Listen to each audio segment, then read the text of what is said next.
Cung lui nghe cung thar zo chi yang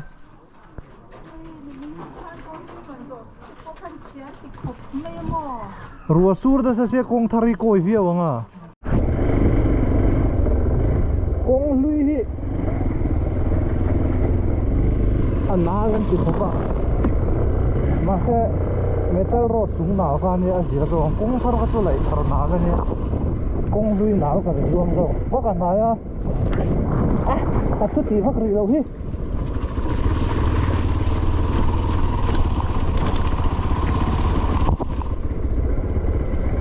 ta thấy chưa đó này đây chỉ dăm con đi chung này đặt thế này mọi người GoPro nha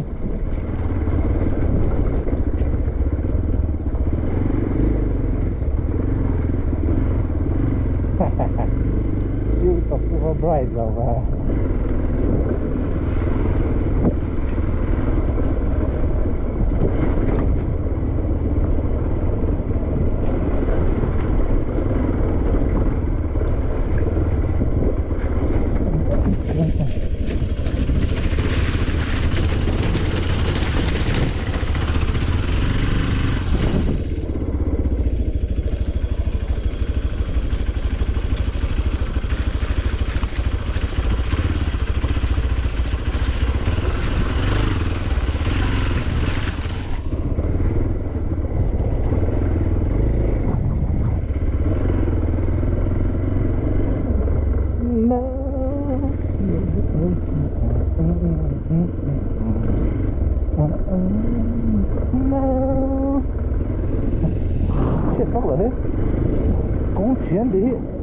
còn cũng chỉ tí năng lầu xì đó nó bùi thạo được đúng không lại gắng cầu công anh lắp sạch đấy cơ ai buồn được lâu mà một tôi răng cầu thấy chứ phụ rộng lầu thì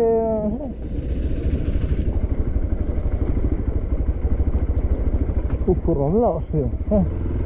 một tôi cầu thấy chứ road là con rồi lỗ cầu thiệt em một tô tệ tan cho cầu chi đi đâu đi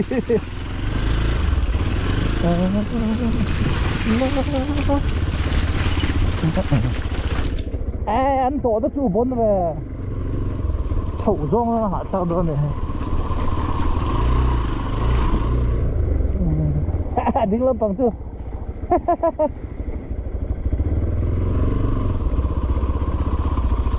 lá cả ai sợ mấy được ha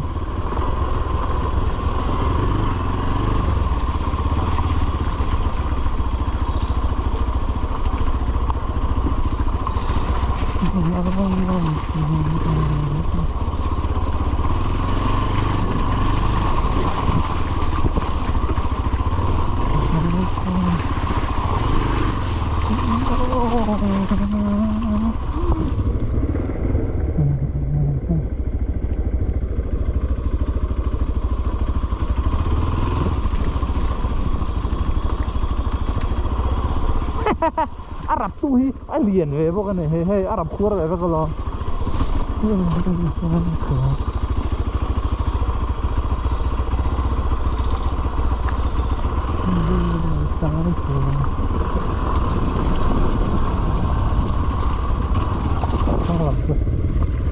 quý bác lớn là con tử khu đó mà quên nói tao nó sao cũng thế này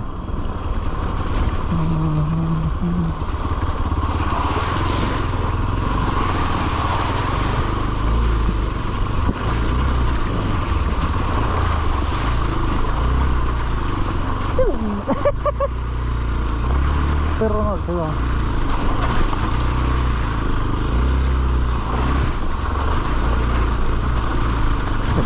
tik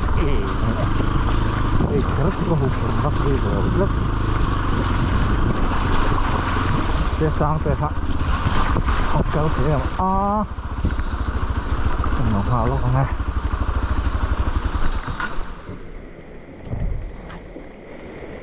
local thêm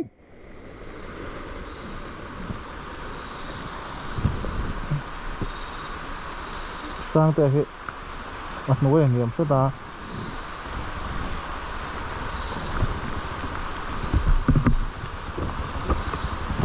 ikal thầy em kal masa du em hả ikal masa du em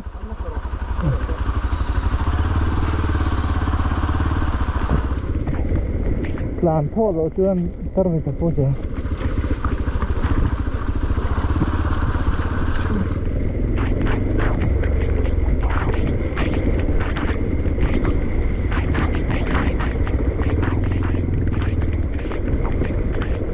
motor te tan trong cẩn thầy lâu chúng ta này thật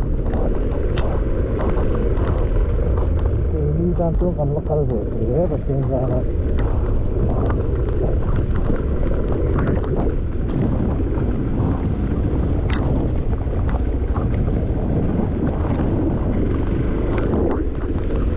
mình vừa tu tu hôm nay là buổi sáng ăn cái rồi số cả số nào ăn một ngày thầy lâu ní lên hắn thì ăn phủ pha nó ủ rồi chủ lắm bằng sông chuan hảo tổng về chuan này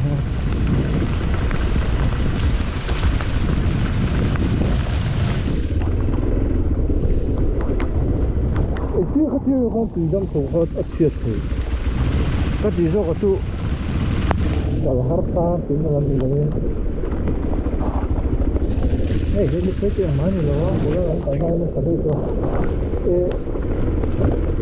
cái motor này nó rồi lùi thấu gì nhau mà cái gì đấy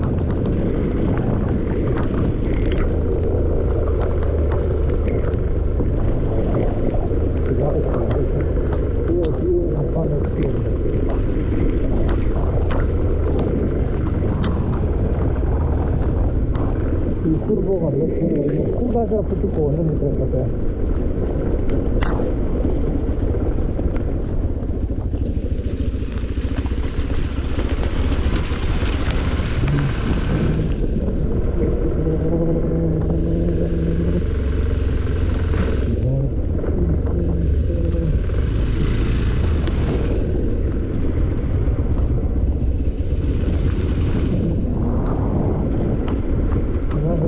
motor ke sampo kalbuk saya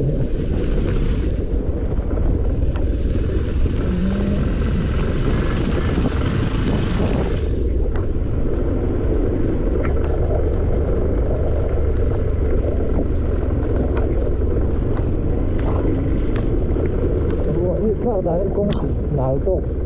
rồi mà xem phải lột lọc tôi vẫn là tôi rồi ruột thêm sáng hiện không có chỉ nào được cho con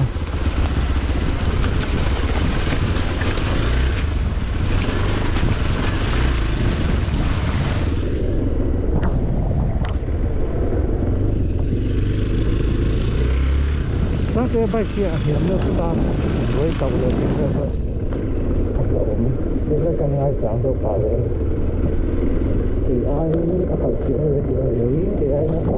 làm rộng khô không được rõ có sự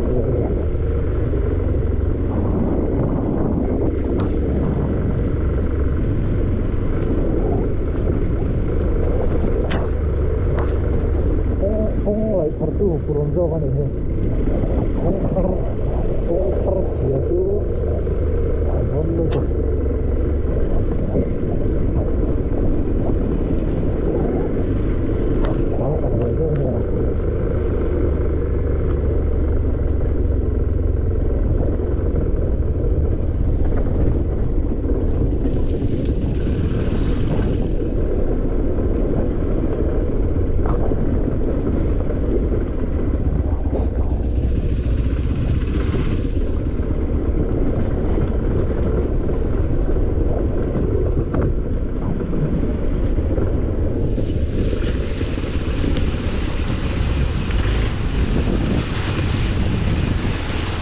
hey thì khur khan ha em một chân cho làm cái cầm hana cái han thì khur tất cả sẽ lâu rồi cái khur sang hết sẽ rồi à cái anh nó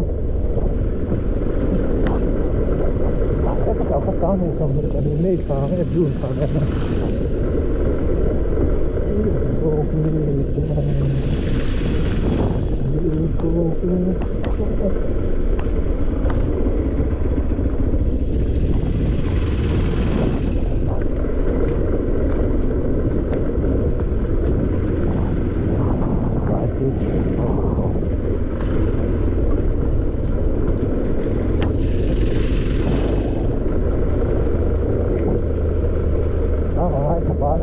lại chứ chứ không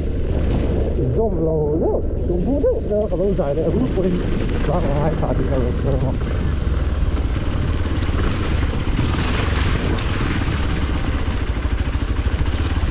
để chuyện gì kêu ra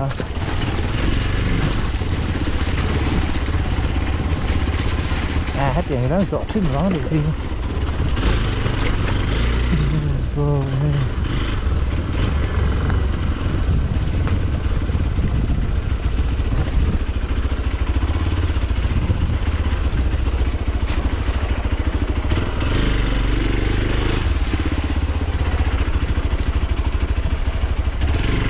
nhân hình này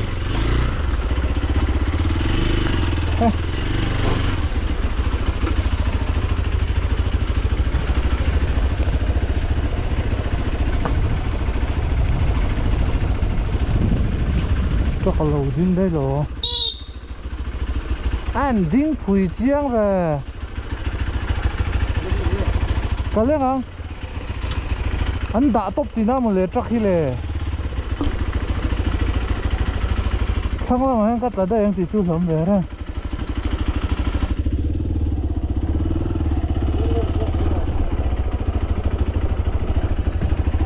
chắc khi đã top mà đi lệ đi đâu cắt thế em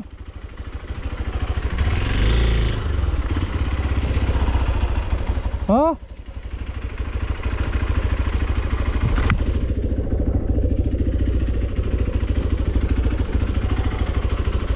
loco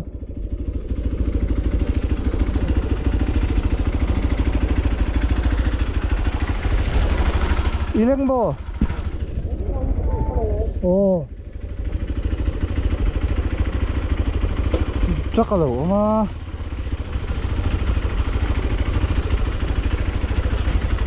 cái này là chắc là tiền thúc là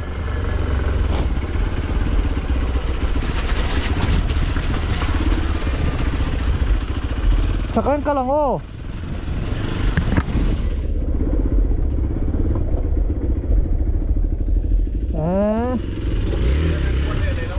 hả bắt đầu thấy đúng không đấy rồi yes thank you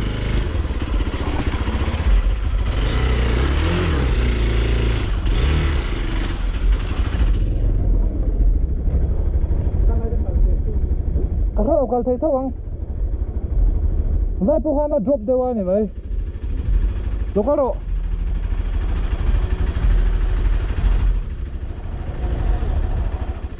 Ô sang đâu mà. Thì vậy là hắn quay về rồi mấy rồi. Ô. Thì rất là hay ô. Các thấy mô.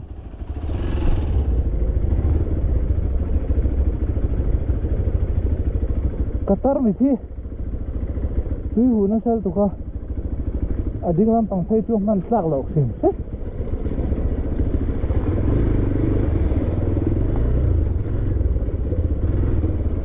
ha selai thau chia chu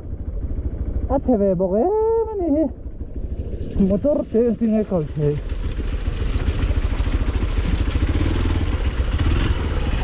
in tang ti nang e in a motor tang top nge in tia ti vel hi speed chim chim oh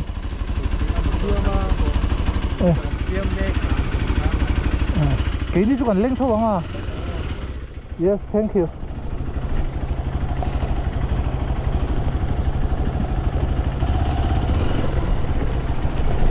làm hết cal thế hả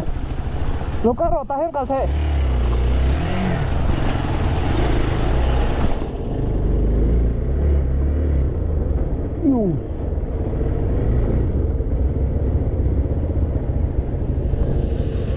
Ito sa center hả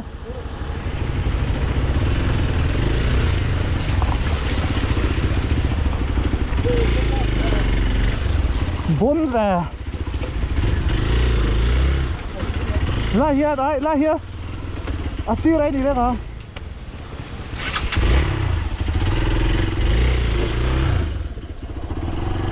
xuống mấy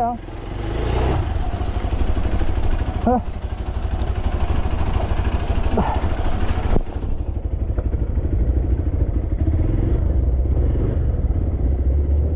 ala thui em chuk hi lok o sang te lok o ha tar mi di ka phel do a mu the ya a tho na selu tu ka ti thai da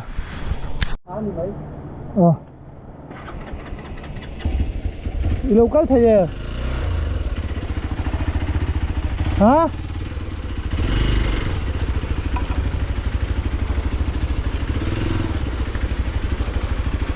vốn về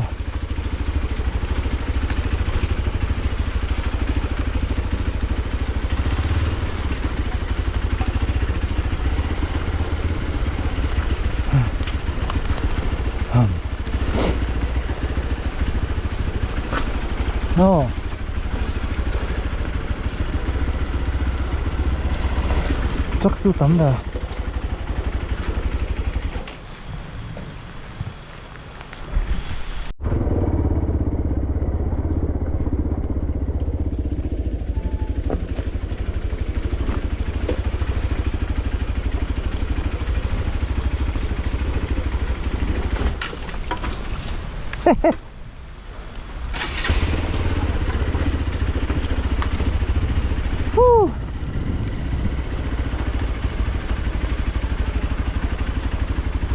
Akal thầy lâu mì hả akal thầy à sang tê hả sang tê ít lu mì lu lâu chưa là kiếm lâu lu rồi hey bác hi chiếm đồ vác lâu mì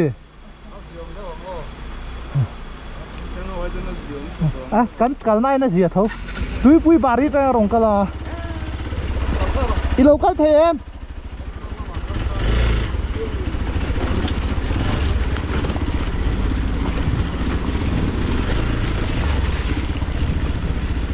túi là rất cả thế em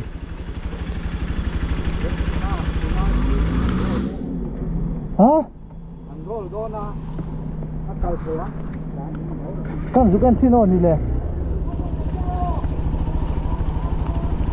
akal thei mi kan kal thei anga thank you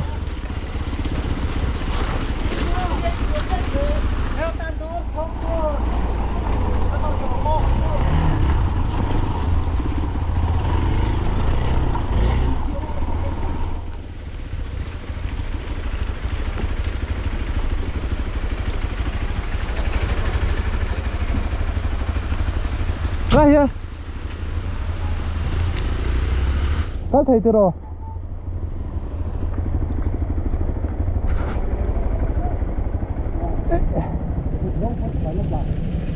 ha bon khop này ai asia to anti chuk jong to na sia lo yo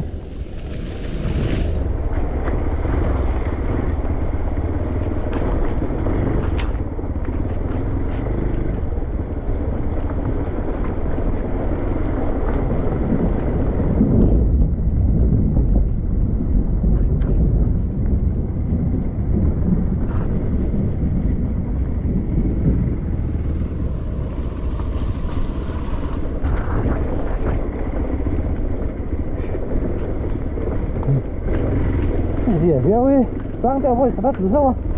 nó sẽ chụp có ủn tụi nó hao ổn chưa? Chụp lâu chưa là kiếm lâu right nó.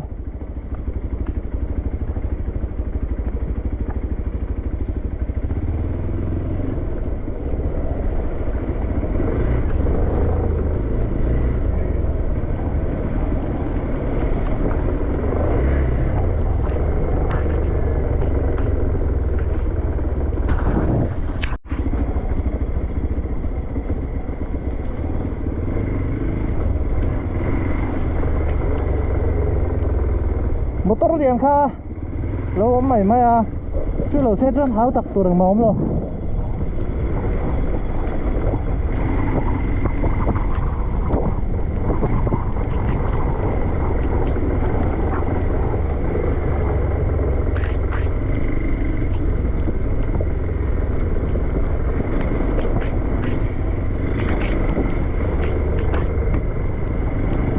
mít chắc cái chú văn ổn về tặc tụi nó đây nó tao mình buông hết là bên đủ tốt nên thấy đó chưa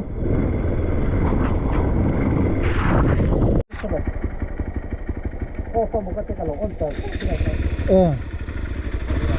ô nó phơi về nữa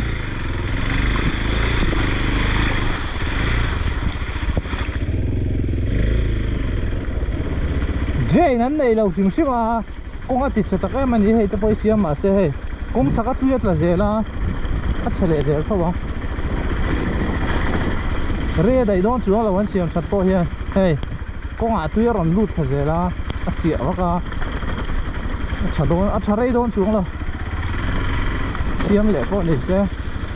phù khá đán đặt sẽ lệ với không cái chè nhịp rất là ơi đúng chúng mà một cái chè phải ring lút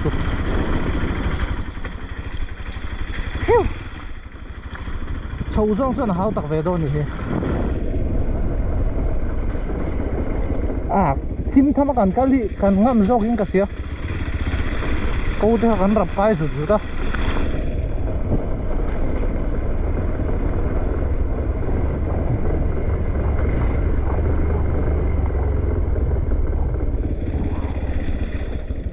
hey công thar chu đi mel ác xiang thế cần chuộc ta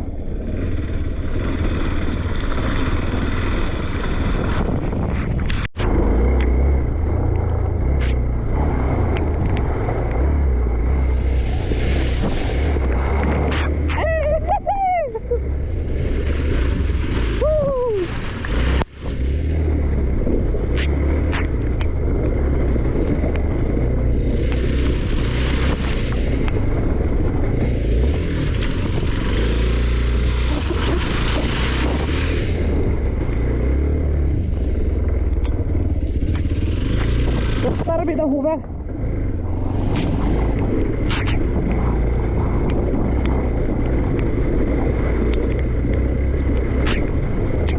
Adi dah baik, kong sedoi mu kat sana.